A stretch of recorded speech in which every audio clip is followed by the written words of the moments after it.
Hello everyone, this is Special Educator Pooja Prakash from Center for Special Education Allahabad. Welcome to my channel Learning for All. जैसा कि मेरा हमेशा प्रयास रहता है कि मैं अपने प्रत्येक वीडियो में कुछ एक ऐसे कंटेंट, नए कंटेंट को डिस्कस करूं, आप तक उस इंफॉर्मेशन को पहुंचाऊं जिसको पाकर आप लाभान्वित महसूस करें। इसी कड़ी में आज हमारे साथ है शहर की जानी मानी क्लिनिकल साइकोलॉजिस्ट श्रेया शुक्ला अग्रवाल। अपने बेबाक अंदाज के लिए ये यहाँ बहुत मशहूर हैं। इनका नाम किसी परिचय का मोहताज नहीं है।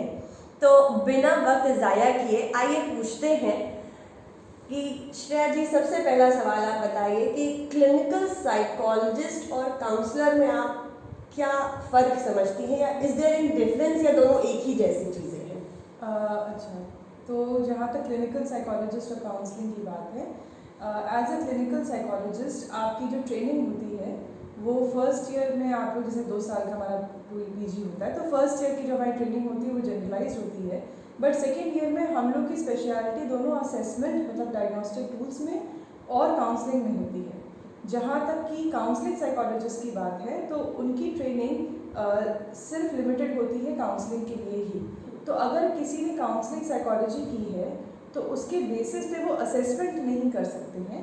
ये ज़रूर हो सकता है कि उसके बाद उन्होंने आगे जाकर कोई ट्रेनिंग करी हो जिसके बेसिस पे वो कर रहे हैं, but they are technically and legally they are not equipped to do any kind of testing. तो प्राइमरी डिफरेंस ये होता है। अच्छा, आपको क्या लगता है कि थोड़ा हमारे पेरेंट्स को ये बताइए कि साइकोलॉजिकल असेसमेंट क्या होते हैं? अगर आपको लग रहा है कि आपके ब्लड लेवल में कोई प्रॉब्लम है तो फिर आप अपनी जाके जांच कराते हैं। अगर आपको माइग्रेन फील हो रहा है तो उसका आप कोई जांच कराते हैं।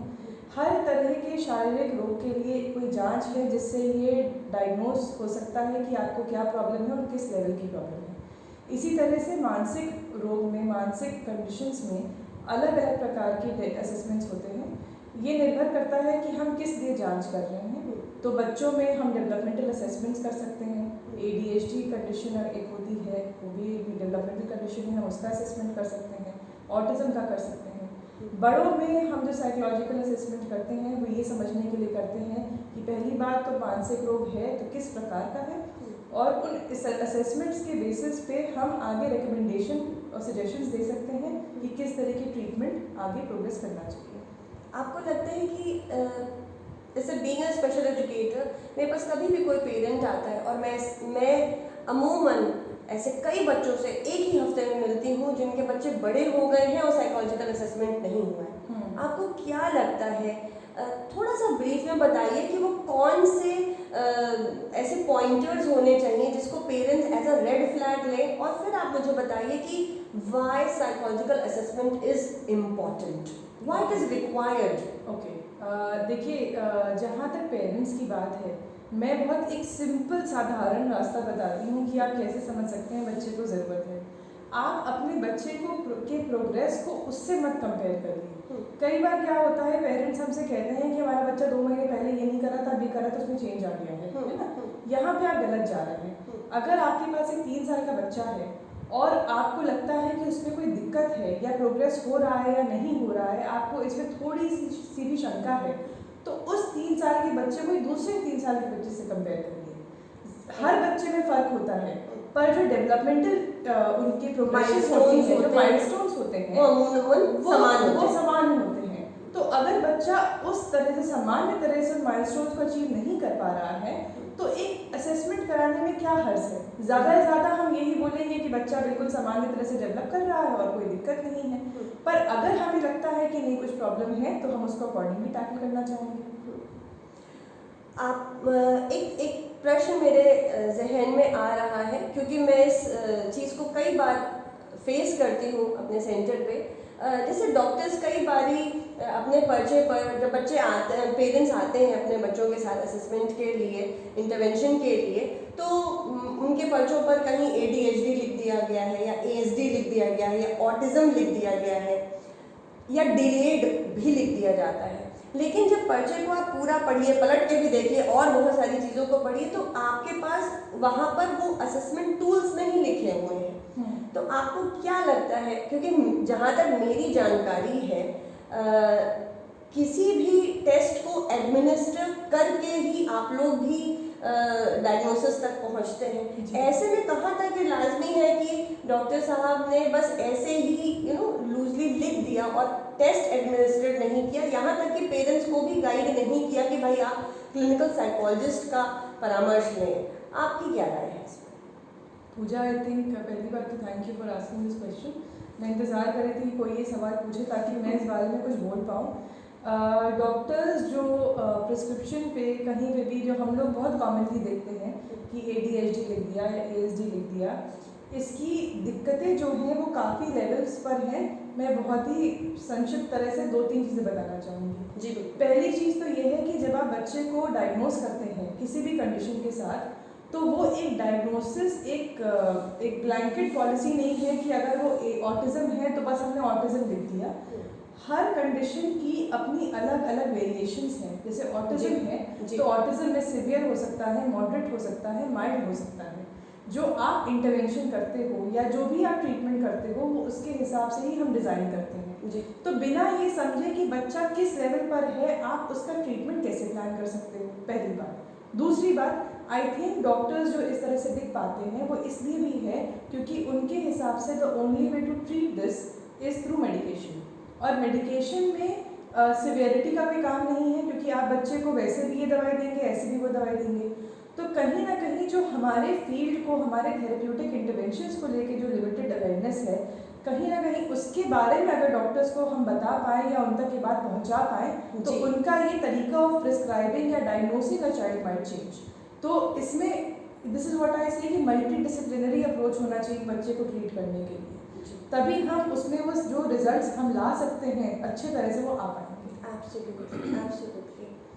अच्छा, एक और भी सवाल आ रहा है जहन में कि ऐसे भी बहुत बच्चे आते हैं श्रेया जो डायग्नोसिस नहीं कर पाए होते एंड आप उनके पेरेंट्स को बोलिए कि मैम सर प्लीज़ डायग्नोसिस करवाइए, एक प्रॉपर असेसमेंट करवाइए आप, ठीक है। मैं अपने सेंटर पर आने वाले हर पेरेंट को असेसमेंट के लिए बहुत प्रेरित करती हूँ, मोटिवेट करती हूँ और ये भी बताती हूँ कि why it is important. Being a clinical psychologist, आपको क्या लगता है एक बच्चा जो असेसमेंट के साथ इंटरवेंशन कर रहा है और एक बच्चा जो सिर्फ इंटरवेंशन कर रहा है, इट डजंट मैटर कि वो ऑक्यूपेशनल थेरेपी कर रहा है, स्पीच थेरेपी कर रहा है या स्पेशल एजुकेशन कर रहा है, तो दोनों में आप क्या फ़र्क देखती हैं? आपका इसमें क्या नज़रिया है? अगर मैं सिंपली कहूँ तो ये अंधेरे में तीर मारने सी बात है। अगर आप किसी बच्चे का इंटरवेंशन बिना किसी भी तरह का असेसमेंट कराए करते हैं जी, तो आप ये कैसे मेजर कर रहे हैं कि बच्चे में पहले से लेके आज तक में कितना बदलाव आया है?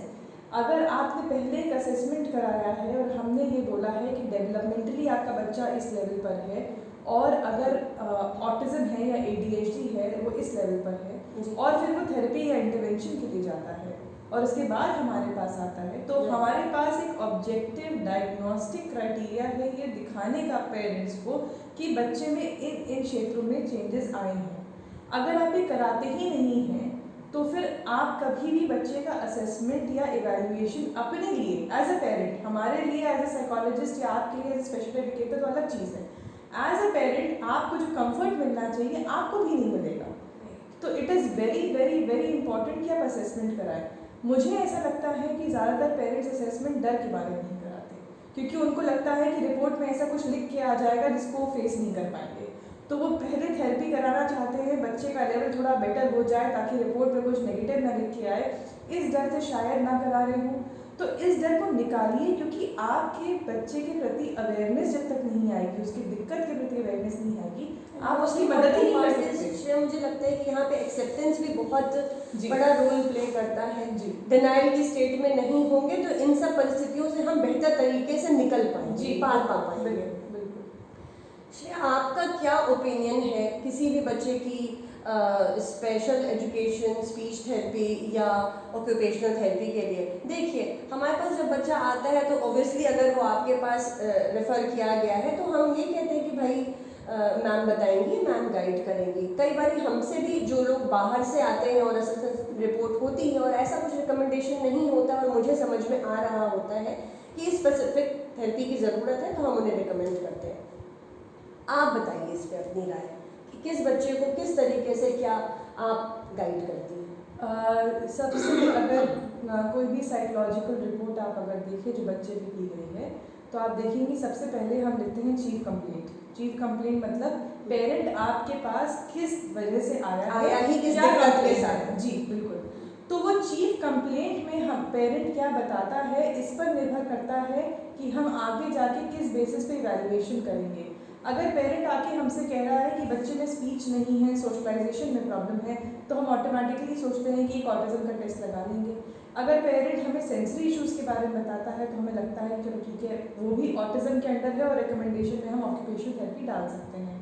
तो जब हम बच्चे का असेसमेंट करते हैं तो हम बच्चे की कंप्लेन से लेके उसकी पैदाइश से लेके आज तक में जितनी दिक्कतें हैं उन सबको ऑब्जर्व करके ये कंक्लूड कर देते हैं कि ये मेन प्रॉब्लम्स हैं और इसके हिसाब से कौन सी थेरेपी सबसे ज़्यादा लाजमी होगी। तो अगर स्पीच इशू है तो जाहिर सी बात है हम स्पीच थेरेपी रिकमेंडेशन में लिखेंगे।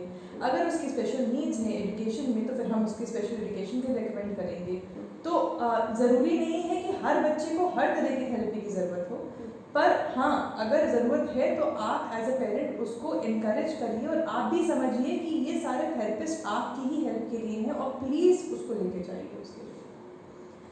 श्रेया, अभी रिसेंट मैंने एक वीडियो शूट किया था अपने पेरेंट्स के लिए अर्ली इंटरवेंशन के ऊपर। उसमें मेरी अपनी समझ से मैंने DQ और IQ पर थोड़ा सा प्रकाश डाला था। आज जब आप यहाँ हैं तो मैं चाहती हूँ कि आपके माध्यम से हमारे पेरेंट्स को आप अपना नज़रिया भी पेरेंट्स के सामने रखें कि DQ यानी डेवलपमेंटल कोशेंट और IQ मीन्स इंटेलिजेंट कोशेंट, इन दोनों में क्या फ़र्क है, ये किस आपका क्या पर्सपेक्टिव है इसमें? टेक्निकली DQ और IQ एक ही चीज़ होती है, मतलब इन द सेंस कि जब बच्चा 6 साल से कम का है तो फिर आप उसकी इंटेलिजेंस का माप नहीं कर सकते हैं, है ना, क्योंकि बच्चा बहुत छोटा है अपनी डेवलपमेंटल एज में। जी, वो अपनी डेवलपमेंटल स्टेजेस पर ही अभी खड़ा उतर रहा है, हम सिर्फ यही देख सकते हैं।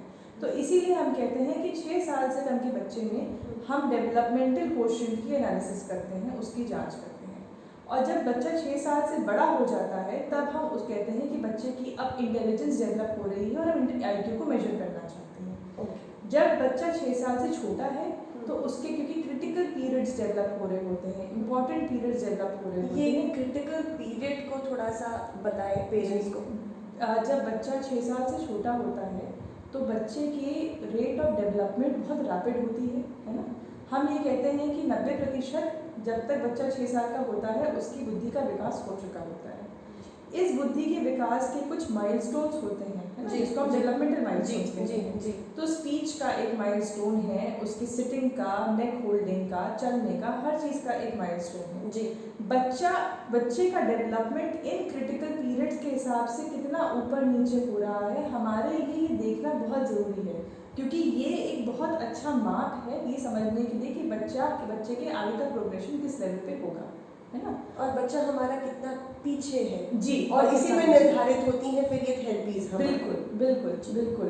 तो हम लोग इनफैक्ट यही इनकरेज करते हैं, जैसा कि आपने बहुत ही सही तरह से अपने अर्ली इंटरवेंशन के वीडियो में बताया था कि जितना जल्दी हमारे पास बच्चे को आप भेज सकें इंटरवेंशन के लिए उतना अच्छा होगा, क्योंकि ये जो क्रिटिकल पीरियड्स हैं हमको इन क्रिटिकल पीरियड के क्लोज होने से पहले बच्चे की डेवलपमेंट को बढ़ाना है, एक्सेलरेट करना है।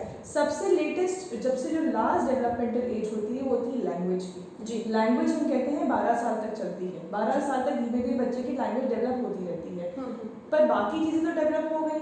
तो अगर हमारे पास एक बच्चा है जो 6 साल का हो गया है और 7 साल का हो गया है और वो अभी तक चल नहीं पा रहा है, तो आप बताइए कि जब वो उसका क्रिटिकल पीरियड निकल गया तो हम एज थेरेपिस्ट उसमें क्या कर पाएंगे? करना तो बहुत कुछ चाहेंगे, बट रियलिस्टिकली हम क्या कर पाएंगे? जी, तो इसीलिए again I would like to specify कि इसी में हमें डॉक्टर्स की भी हेल्प की ज़रूरत है कि अगर उनको दिखे कि कोई बच्चा है जिसका क्रिटिकल पीरियड निकला चला जा रहा है और वो नहीं अचीव कर रहा माइलस्टोन, एक सिंपल असेसमेंट करवा लीजिए उससे सब समझ में आ जाएगा और हम बच्चे की लाइफ को बिगड़ने से रोक सकते हैं। मुझे आपकी बातों को भी सुनकर ऐसा लग रहा है कि जैसे कि 6 साल से पहले का ये जो डेवलपमेंटल पीरियड जो है, जो ये क्रिटिकल टाइम है, ये एक गीली मिट्टी की तरह है जो किसी थेरेपिस्ट को अगर पता चल जाए और मिल जाए तो वो उसको सुंदर सा कुछ गढ़ देगा। लेकिन अगर हम इस पीरियड के बाहर निकल गए या बच्चा हमारा बड़ा हो गया, डेफिनेटली नो डाउट इंटरवेंशन तभी भी हो सकता है, वो किसी भी स्टेज में हो सकता है, लेकिन आपको जो मैक्सिमम ऑप्टिमम रिजल्ट है वो इसी में मिलेगा। क्योंकि डेफिनेटली अब मिट्टी पक गई है और पकी हुई मिट्टी को तोड़कर वापस से कुछ गढ़ने में वापस बड़ी दिक्कत। बिल्कुल बिल्कुल। आप डेवलपमेंटल एज के बारे में भी थोड़ा सा बताइए। कई बारी आप जैसे आपके पास से पेरेंट्स आते हैं तो या आप अपने रिपोर्ट्स में भी लिखते हैं कि एज तो ये है पर डेवलपमेंटल एज ये है।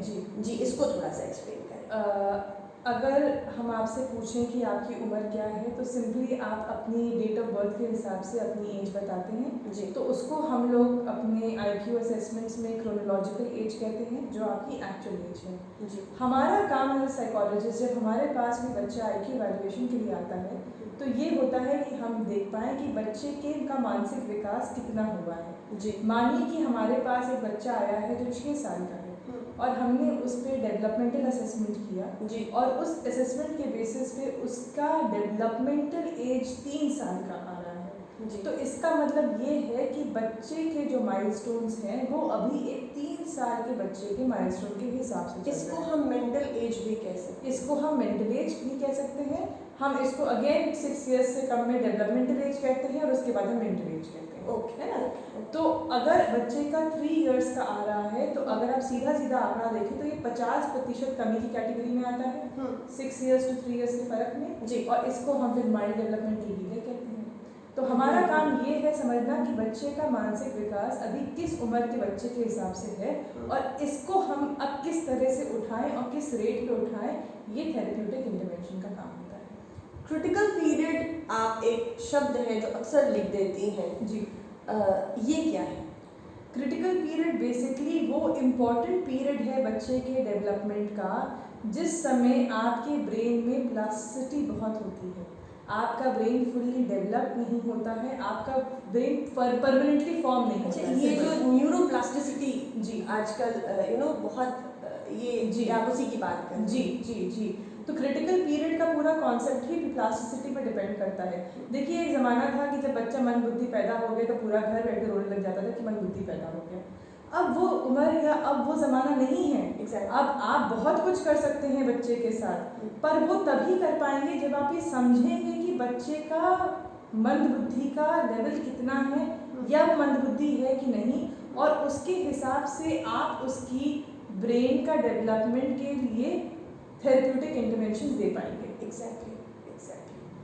Shreya, I am very very thankful to you. आपने बहुत अपना कीमती समय निकाला और यहाँ पर आई और हमारे पेरेंट्स को लाभान्वित किया। I hope you all will find this video very informative. आप लाइक करिए, शेयर करिए, जो भी नीडी पेरेंट्स हैं आप उन्हें शेयर करिए। मुझे ऐसा लगता है कि पेरेंट्स में अवेयरनेस की बहुत कमी है, हमें अवेयरनेस और बढ़ानी है, और अगर हम अवेयर करेंगे पेरेंट्स को तो हमारे बच्चों को जल्द से जल्द इंटरवेंशन मिल सकेगा। मैं मिलती हूँ आपको अपने एक अलग वीडियो में, अगले वीडियो में एक नए कंटेंट के साथ, एक नए मुद्दे के साथ। If you have any kind of query आप हमें कमेंट बॉक्स में लिखकर भी बता सकते हैं। Till then, happy parenting.